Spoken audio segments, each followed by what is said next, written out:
নমস্কার সবাইকে, কেমন আছেন সবাই? আমি পারমিতা, আমার চ্যানেলে সবাইকে স্বাগত জানাচ্ছি।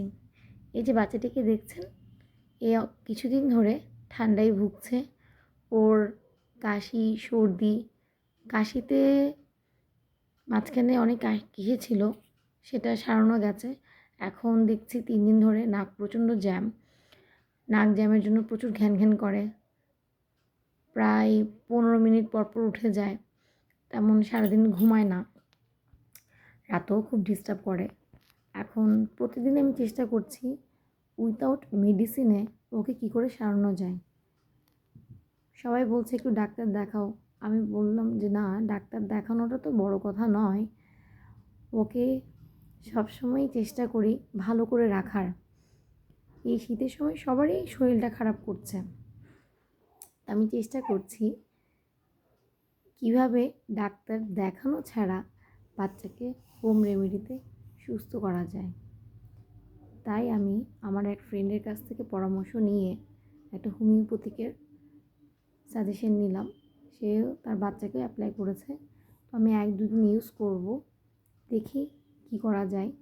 আর আমি একদিন পরপর ওকে স্নান করাই, প্লাস সরিষার তেলটা একটু ভালো করে গরম করে হাতের তালু, পায়ের তালুতে একটু হালকা সামান্য নাকেও একটু ইউজ করছি, এতে করে যাতে নাক জ্যামটা না হয়, নাকটা যাতে ক্লিয়ার থাকে।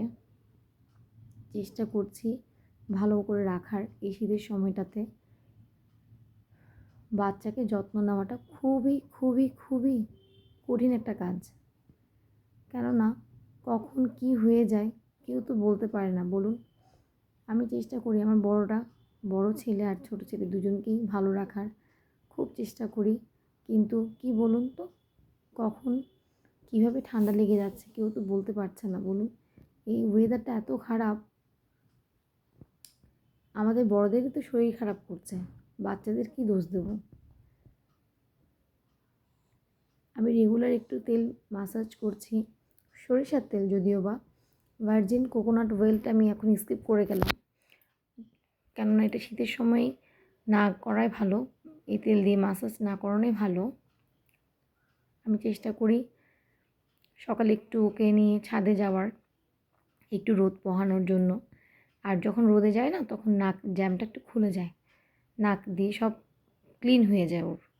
আবার যে কি সে এখন দেখি একটু কম কম লাগছে। সো আমি এই জিনিসটা আপনাদেরকে শেয়ার করছি।